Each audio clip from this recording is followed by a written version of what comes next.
Assalamu alaikum wa rahmatullahi wa barakatuhu. Alhamdulillah. Alhamdulillahi Rabbil Alameen. Wassalatu wassalam ala rasulihil kareem. Amma ba'd. A'udhu billahi minash shaitanir rajim. Bismillahir rahmanir rahim. Kullu nafsin dha'iqatul maut. ثم إلينا ترجعون رب اشرح لي صدري ويسر لي أمري واحلل عقدة من لساني يفقهوا قولي ربي زدني علما اللهم فقهنا في الدين آمين يا رب العالمين. Today class అంతిమ దినాన్ని మనం ఏ విధంగా నమ్మాలి? మానవ జీవితం వివిధ దశలలో ఉందా లేక అసలు దశలేమి లేవా? ఇన్షాల్లా ఈరోజు తెలుసుకుందాం, గ్రహించండి. అయితే ఇక్కడ చూడండి, అంతిమ దినమని ఎందుకు పిలువబడిందంటే దీని తర్వాత ఇక మరే దినము ఉండదు. ఇక్కడ మానవ జీవితం వివిధ దశలలో ఉందా లేక అసలు దశలేమి లేవా? అయితే ఖురాన్ ప్రకటన ఇలా ఉందన్నమాట. ఖురాన్లోని అల్లాహ్ ప్రకటన ఇలా ఉంది: అనంత కాలచక్రంలో మానవుడు పేర్కొనలేని స్థితిలో తను సమయాన్ని గడపలేదా? ఈ యొక్క వాక్యం గ్రహించండి. 76వ సూర 1వ వాక్యం. తర్వాత మానవుడు పిండంగా మారాడు. ఇది మానవుడు 2వ దశ. ఆ తర్వాత అతడు ఈ ప్రపంచంలో జీవించసాగాడు. ఇది మానవుడి 3వ దశ. ఈ ప్రాపంచిక జీవిత దశ తాను గడిపిన పిండ దశ కంటే ఎక్కువ సంపూర్ణమైనది. ఈ ప్రపంచంలోనికి వచ్చిన తర్వాత మానవుడు తన 4వ దశ వైపు కంటే బర్జఖ్ వైపుకు పయనిస్తాడు. ఇది చావుతో ప్రారంభమై అంతిమ గడియ ఆరంభమయ్యే వరకు కొనసాగుతుంది. బర్జఖ్ దశలోని అతని స్థితి ఈ ప్రాపంచిక జీవిత దశలోని స్థితి కంటే ఎక్కువ సంపూర్ణమైనది.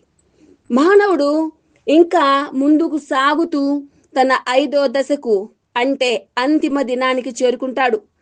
ఈ దశలోని అతని స్థితి అంతుకు ముందు గడిపిన దశలన్నిటికంటే ఎక్కువ సంపూర్ణమైనదన్నమాట. కాబట్టి తన తల్లి గర్భంలో ఉన్నప్పుడు మానవుడు నిస్సందేహంగా ఈ ప్రాపంచిక జీవిత స్థితిలో కంటే అసంపూర్ణంగానే ఉన్నాడు. ఖురాన్లోని అల్లాహ్ ప్రకటన మరియు అల్లాహ్ మిమ్మల్ని మీ తల్లుల గర్భాల నుండి బయటికి తీశాడు అంటే పుట్టించాడు. అప్పుడు మీకేం తెలియదు, మరియు మీకు వినికిడిని, దృష్టిని మరియు హృదయాలను ప్రసాదించాడు. బహుశా మీరు అల్లాహ్కు కృతజ్ఞులే ఉంటారని 16వ సూర 78వ ఆయతును గ్రహించండి. అంటే ఇప్పుడు తల్లి గర్భం నుండి బయటికి రాగానే అతడికి తెలివి, వినికిడి శక్తి, దృష్టి మరియు చలనం వస్తాయి. మానవుడి ఈ ప్రాపంచిక జీవిత స్థితి ఎల్లప్పుడూ ఒకేలా ఉండదు. శాంతి, అశాంతి, కష్టాలు, నష్టాలు, న్యాయాలు, అన్యాయాలు, మంచి చెడులు అతడి జీవితంలో వస్తూ పోతూ ఉంటాయి. ఇప్పుడు మీరు యవ్వనంలో బలిష్టంగా ఉన్నారు.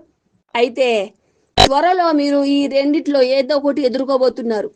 చావా లేక వృద్ధాప్యమా? కాబట్టి ఈ ప్రాపంచిక జీవితము అసంపూర్ణమైనదే. అందుకని ఇది దునియా అనే పేరుతో పిలువబడుతున్నది. ప్రపంచం అనే అర్థం ఇచ్చే అరబీ పదం అన్నమాట.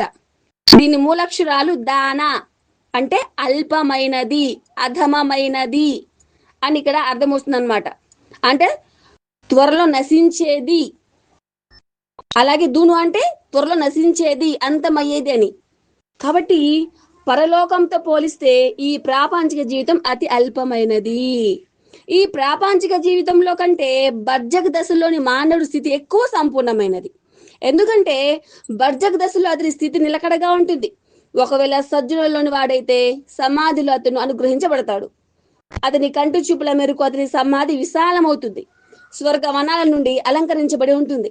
మరియు స్వర్గం దిశలలో అతని కొరకు ఒక ద్వారం తెరవబడుతుంది.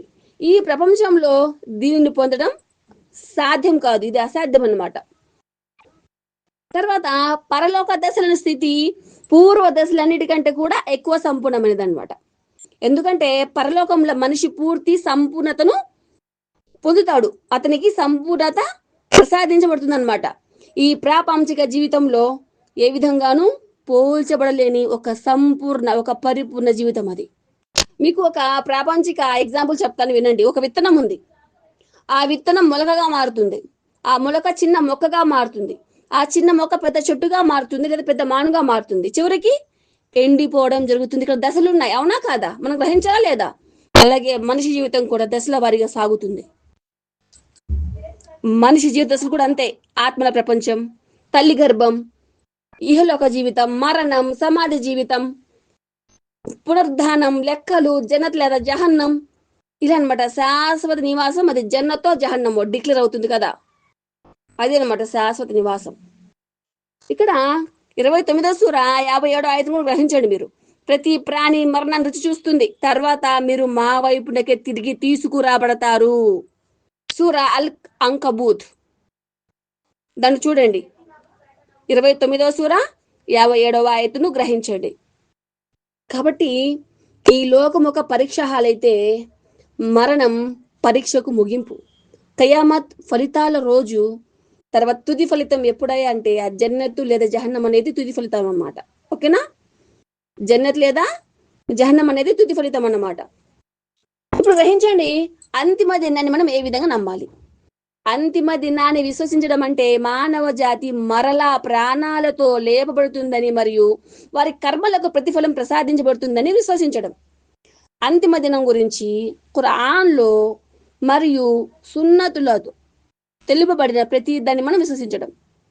అంతిమ దినం గురించి ఖురాన్లో అల్లాహ్ చాలా విపులంగా వివరించాడు. ఉదాహరణకు, ఓ మానవులారా, మీ ప్రభువు నందు భయభక్తులు కలిగి ఉండండి. నిశ్చయంగా ఆ అంతిమ ఘడియ యొక్క భూకంపం ఎంతో భయంకరమైనది.